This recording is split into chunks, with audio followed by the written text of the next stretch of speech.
আগে উপোস করেছি, আর আজ তো শনিবার, তার জন্য আলু উস্তে ভাজা আর কফি নিয়েছি। ডাল হয়েছে, তো ডালটা খাবো না। তো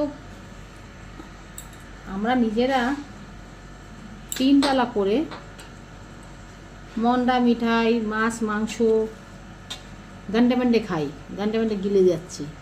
কিন্তু কেউ কি একবারও ঈশ্বরের নামে কেউ কি উপোস থাকে? থাকে না।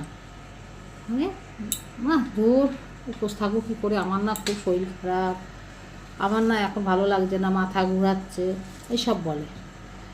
আমার না উপোস টুপোস করা আমার হয় না রে, আমার আমার আমার খুব অসুবিধা হয়, আমার অ্যাসিড হয়ে যায়। কিন্তু একবার ভাবে না, যার জন্য দুনিয়া দেখছি তার জন্য একদিনের জন্য একটু উপোস করলে অসুবিধা কোথায়? কেউ এসব নিয়ে ভাবেই না, কারণ ভাবার সময় নেই। সামনে লেগ পিস দাও, লেগ পিস খেতে খুব ভালো লাগবে।